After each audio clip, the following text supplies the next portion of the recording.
It's not even 5 months since that epic night at here in this very arena against Lucian Bute. Still, that moment when the referee definitely did step in and cross his hands and say the fight was over.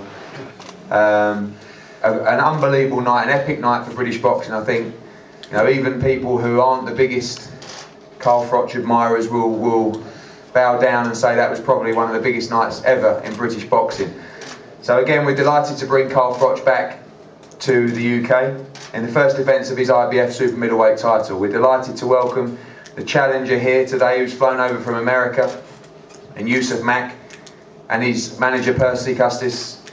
And you know, we know what to expect from Yusuf. I know that many may feel that he hasn't got the credentials of some of Carl's former opponents, but we don't see it like that. We see a very, very stern test. A big guy in Yusuf Mack, a light heavyweight who's stepping down to his original and I think probably preferred weight. Someone who's very dangerous and someone who's got a shot here to overturn the odds, just like Carl Froch had against Lucian Bute, and we know what happened there. So I know that Carl's going to be training hard, and Rob McCracken's going to be making sure that he cuts no corners and he's ready for a real battle with Yusuf Mack. Just to say a few words on behalf of Yusuf, firstly, I'm going to pass over to Percy. We come here ready to fight. We're the USBA champion in Carl Froch's division, his sanctioning body, and we appreciate the opportunity for us to come over here and have a try at this title. We really fight at 75, but this is his real weight, is 68. 75 is his lay-around weight, so we're going to come here ready to fight. Y'all are going to see a real good fight that night. I hope none of y'all missed this fight, because it's really going to be more than y'all probably expected. Thanks, Percy. And Yusuf, tell us a little bit about the opportunity for you, your expectations. I'm happy. I'm happy to get the opportunity. Just wanted to tell him, you know, come fight time, fight night, it's going down. And back to 168 for you? Yes, sir. Preferred weight? Yes. And obviously your fight against Tavoris Cloud recently, you've lost to the higher level operators, the real elite level fighters, but you're confident you can make that change this time? I'm coming here to fight. I ain't coming here to lay down, I'm coming here to fight. I'm coming to get a champion in a fight of his life, so that's what I'm coming to do. Good. And Mr. Froch, back at the arena, back at the hometown? Yeah. No more trips away just yet? No, exactly. It's fantastic to be back at home for the second time on the spin as well. You know, I've been on the road for so long, so many years. I've just come out of the American tournament, Super 6 World Boxing Classic. I've had 8 world title fights back to back. Not all gone my way. You know, I've lost a close split decision. I've lost to Andre Ward, who they're now saying is the best pound for pound fighter in the world. I'd love to get that rematch before I decide to hang my gloves up. That's one I'd like to rectify. But you know, after the Lucian Bute fight and winning the IBF title, I feel like I've rekindled the old flame that it never really burnt out. But I feel like I'm back on top of the world. I'm back in great form, great shape. I'm 35 years old, but I'm running faster and feeling fitter and stronger. I've matured late in my career. I've got my strength late on, and I'm really finding my fitness. So I feel like I'm in the best shape of my life. I really do. I'm breaking records. It's quite public knowledge that I diarise all my training and my running, and some of the training times I'm hitting and breaking at the minute. I'm surprising myself. I really am.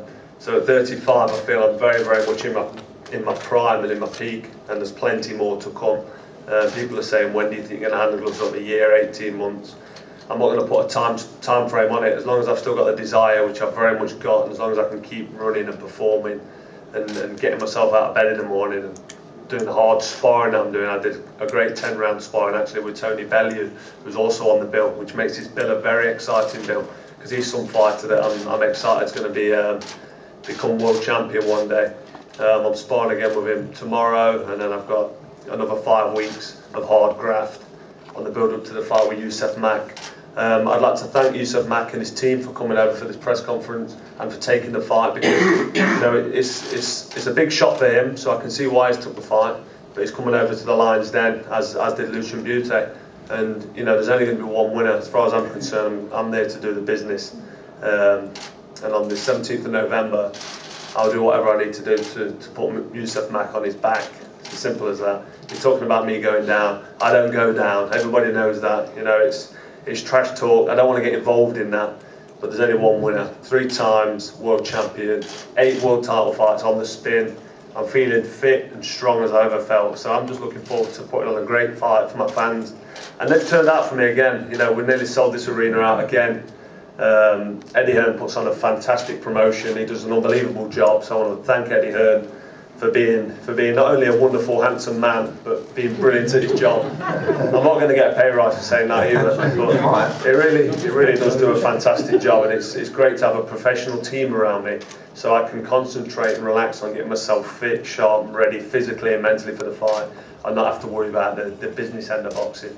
And that's what I've always wanted, and that's what I get now with Eddie Hearn. So, you know, everyone needs to look forward to a fantastic sporting event again on November 17th. If it's anything like the last one against Butte, the atmosphere and the whole occasion, you know, I've got something to look forward to, the fans have, and so have Youssef Mack. You know, he should enjoy the whole occasion. It's a sport at the end of the day.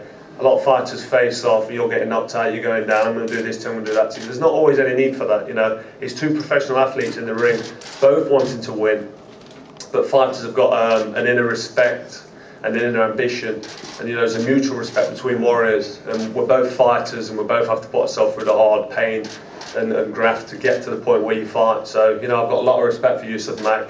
I'm sure that's equally reciprocated, even though, you know, he may or may not show it. I don't personally know him, but it's going to be a great fight between 2 top men. I mean, Youssef Mack's lost a couple of times. I've lost fights, you know, but he's only lost against the best. He's lost against Tavoris Cloud, who's light heavyweight champion of the world. He lost to Glencoff Johnson. Let's not forget how tough he is. He knocked out Roy Jones Jr. He gave me a 12-round hard fight. So you've got to give this guy respect, and I'm giving him plenty of respect. And I'm looking forward to November 17th. So just enjoy yourselves, everybody.